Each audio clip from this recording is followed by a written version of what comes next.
Hey, it's Trustfall, and what you're watching right now is me effortlessly getting Gelato Skip 10 plus times in a row. Now, as much as I wish it was my natural ability to time inputs extremely well, it's actually a setup I discovered while looking for an easier way to consistently get Gelato Skip. I'm just going to go ahead and coin the setup the Stickless Gelato Skip, or Stickless Gelato for short. On the surface, it looks similar to regular gelato, but there are vital differences between the two.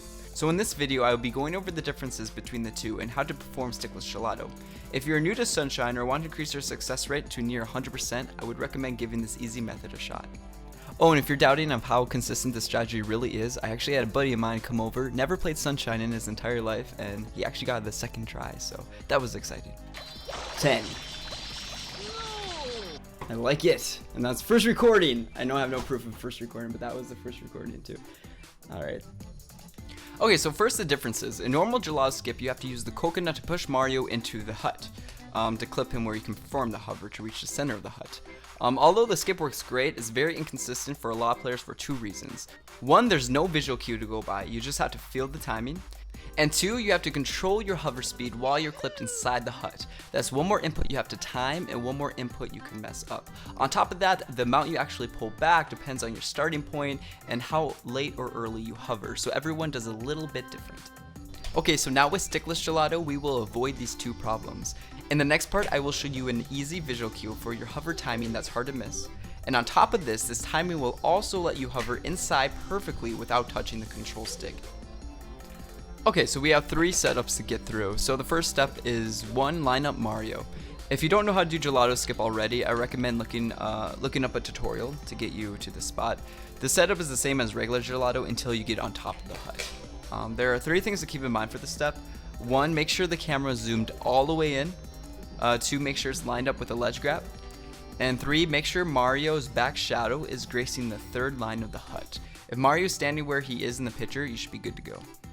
Okay, step number 2, the visual cue. At first, I thought there wouldn't seem to be one. I thought I could use Mario's falling animation, but everything happens too quickly, so you really don't have time to react consistently. Later, I realized that you can instead use Pin a Park as your visual cue.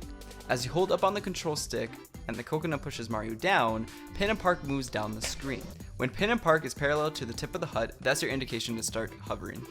Pin and Park has 2 distinct lines, the green line and the blue line. As long as you press R while the hut is parallel to either of these lines or anywhere in between, you should get the right timing. Here's a clip that lights up green during the right timing.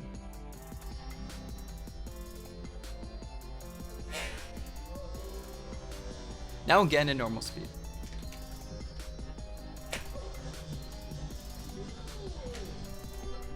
As you can see, Pin and Park moves down the screen at a slow, even speed, so it should be easy to time. Okay, the last step number 3, pressing R. Once you have pressed R at the right time, Mario will start hovering, but to get Mario to go into the hut without touching the control stick, you need to let go of the control stick at the same time you press R.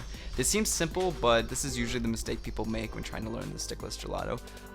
For the regular Gelato, people usually still hold up for a brief moment after pressing R, so you may have to rework some muscle memory. Again, in this case, you need to press R and let go of the stick at the same time. Think of it as one motion. So there you have it, Stickless Gelato. I believe this will be a lifesaver for beginners, but more importantly, anyone who still has their runs killed by Gelato, even if it's just once in a while. Last, I will go over 2 common mistakes I see some runners do when I show them this setup. So the first one, popping out right at the start on the top of the hut. This usually means you're pressing R too early. Try mentally aiming for the green line instead of the blue, that usually fixes the problem. Popping out on the bottom at the very end. This could mean you're pressing R a little late, so you could try aiming for the blue line instead, but it's usually a result of just not pressing R and letting go of the stick at the same time. Furthermore, you can adjust Mario's hover speed back a little if you see that he's really low, because you do have a lot of time Mario hovering before that happens. So yeah, if he looks a little low, you can just press back a little bit. But if you do time everything correctly, you shouldn't have to touch the control stick. Popping under or over the hut towards the middle of the hut, that's usually a result of just not letting go of the stick and pressing R at the same time. Okay, well that concludes the video. If you have any further questions, you can always hit me up on Twitch. I'll have the link to that in the description below. But yeah, I hope this helps some people out. Good luck on your future runs, and have a good day, guys. Peace. This is the tip of the hut, yeah. So I'm just doing it when it's on that damn rock. Yeah, yeah. See when that rock passes the line. That's the greatest you can do and the least you can do it. Oh, jeez. What I got, boys? Okay, so first of all, hold on. Okay. So now you just push B and you push R right there, and right when you let go of the coconut, you hold it up. Press up. Yeah, and then right when you press R, let go of the control stick at the same time. Okay, You're probably gonna do your first try. I'm an animal. Oh! Oh, you gotta hold in R. You actually had it, I think. And then when do you let go? Same Don't time as you hit. don't let go at all. Just keep going. Just hold it in. You sure? Yeah, it'll land right in. I thought you were telling this guy you had to let go of R. You have to Go let go of the control control stick stick. right when you press R. Same exact time. No. Second fucking try. You were born to speedrun Sunshine. We're not playing Strikers. Yeah, today. right. We're not playing Strikers today.